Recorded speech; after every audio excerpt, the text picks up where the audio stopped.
is surprised. John's fate is sealed at this point. John knows why. I think he knows why. That scorched earth also included all the bridges too, and John knows. He's not getting out this time. John knows he's unlikely ever to leave. He sends messengers to Jesus. Prophets like John end up in prisons like this one. John knows why he's there. Nelson Mandela knew why he was there in Robben Island. Gandhi expected the British troops when he marched to the sea. Martin Luther King Jr. knew where his work was headed, knew he would end up where he would end up when he arrived in Birmingham. And the same is true, I think, about a certain bishop in our nation's capital, Washington, D.C., because like prophets, sermons at the right time in the right place have a way of getting you in trouble. And that's why they're important. Preaching about kindness and empathy and caring for the least will get you in trouble, it turns out, if you preach it at the right time. John the Baptist is the patriarch. He's the New Testament patron saint of disobedience. He's the cornerstone for which certain pundits and media outlets alike would say of him the very same things they have said for years now about anyone who speaks up and lets the prison bars then close behind him. John knows why he's there. What got him there? What waits for him there? John sends his messengers out with an instruction. Find Jesus, his cousin. Ask him a question. Return with your answer. And this is how the Gospel of Luke tells the story. It says that John summoned two of his disciples and sent them to the Lord to ask, are you the one who is to come? Or are we to wait for another? Chapter 9, John does not have far to go. Chapter 9 is when his story will end. John knows a final chapter awaits him. John, with his pen in his hand, he sends his messengers with a question. John hopes to put a period at the end of this story, his story. He spent time in the wilderness. He's been blunt. He's shown all the finesse of a brick wall. He's shown all the sensitivity of, well, no sensitivity. Remember in Advent? You brood of vipers? Remember right around Christmas time? Who told you to flee from the wrath to come? Remember that stuff? But now it's different. John's in prison. His days are numbered. He's got more history than future. And the question he sends to Jesus is the kind you ask after you have fought the fight and wonder if you've made even a bit of difference. The book of Proverbs puts it this way: hope deferred makes the heart sick, but a dream fulfilled is a tree of life. And there in the darkness of this dungeon, John wants to know, which one is it? Are you the one or not?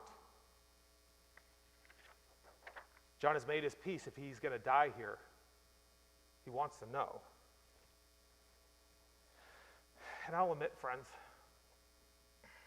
I hear John's questions so many places, in so many different ways these days. Elections bring leaders to power, and power reveals their character, and some like what they see. Elections bring defeats as well, and divisions are made, and winners rejoice, and losers lament and dissent and mourn. And whole swaths of this country sent messengers, it would seem, last November, wondering if this candidate, if this leader is the one for which they have been waiting for. Because some had been waiting for the end of things like reproductive rights, and some had been waiting for the end of protections for the oppressed, and some have been waiting anxiously on bated breath for the closing of pathways to all manner of things like citizenships and voting rights and regulations. Some have been waiting and hoping for a return to something that they saw had been taken from them, when they'd get their privilege back and their permissions back and their place in society back. And so in November they sent messengers wondering, hey, is it you, or are we going to have to wait another 4 years. Some have been waiting for this, wanting this, hoping, even praying for this. Their messengers came back, they got their answer, returned, and so they rejoiced. For their particular style of hope would be, in the words of Proverbs, no longer deferred. Because what we know is just simply that what some people dream of, others fear. And what some people hope for, others will pray earnestly that it will never come to pass. I hear John's question so many places these days. Maybe you do too. John spent a lifetime preaching about the one who's to come, who brings fire, who brings scorched earth, who would blow up all of the palaces of the Roman occupiers, who will dismantle the empire for a new day of rule to come. That's a freedom of a certain kind, what John preached. His refining fire was a kind of liberation. It was the destruction of oppression by reducing Rome to rubble. And if Rome laid in ruins, that would be categorically good news for John. And so he asked, he says, is that you? Or am I going to die here waiting? John asked, are you the one to light the fuse or not? John asked his messengers to report back, is this the one? Or are we going to stay and keep here waiting? Here's the truth, friends. We find it in Jesus' answer and learn in it that John is in good company. I know there are times when I have wished for scorched earth as long as it burnt away only the right stuff. Lots of us have looked forward to leaders being tossed off their thrones as long as it tossed out the right leaders, or in our case, the wrong ones. Most of us want better days, brighter days, but that illumination should come only in our way, a certain way.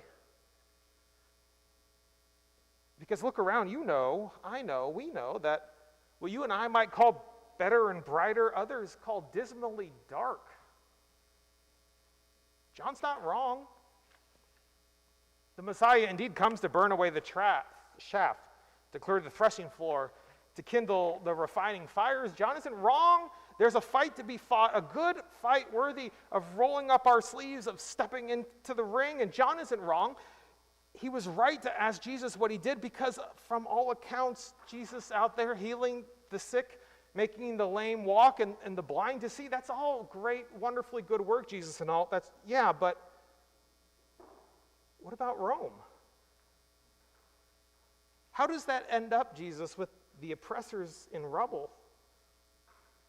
Jesus, are you the one, or should we wait some more? Because I'm not sure. We imagine him saying how lepers cleansed ends up with Rome on the run. John isn't wrong. A revolution is coming. But it doesn't start, friends, at Roman palaces. Yes, a revolution is coming. It ends with a new day. But it doesn't start there. Yes, a revolution will bring about a day of liberation. But that doesn't begin on the day of liberation. It begins today. The answer John gets is that the revolution he wants, that so many of us want, it doesn't begin with Caesar, but with citizens. It doesn't start on Wall Street. Main Street. The revolution cannot, it will not, it probably even should not make its way to the courts of power unless it starts with the very same people who those courts have deemed over and over and over again less than, other than, worse than. The revolution we heard in Advent, Mother Mary singing, the revolution will end with billionaires for sure, but it will start with the hungry. It ends with the powerful, but it begins with the powerless. And the hard truth is that starting there, starting here, starting with Jesus' kind of freedom, it always seems to look like losing. If what you were hoping for is some kind of shock and awe. Now is the time, friends. Now is the time to hear Jesus' reply. Now is the time to report back to the world what we have seen and heard, just as Jesus tells the messengers to do for John. Now is the time to tell the world that what will change it, what will be the change we need, what will make us better and whole, what will make us truly powerful, so strong, so mighty, that no empire could ever conquer, is not to be found in the halls of power or in the wealth of billionaires, but in the wholeness of all of God's people. So go back there and tell him what you have seen. The revolution will begin when the blind receive their sight,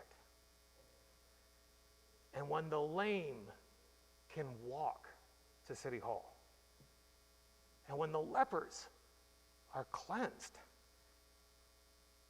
and the deaf can hear, and the dead are raised, and the poor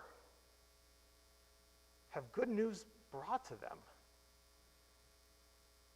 I don't know what to do when I turn on the news anymore. I don't know what to say.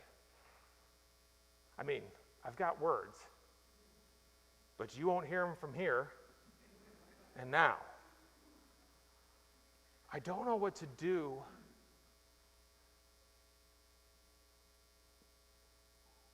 because I'm so convinced so often what power looks like.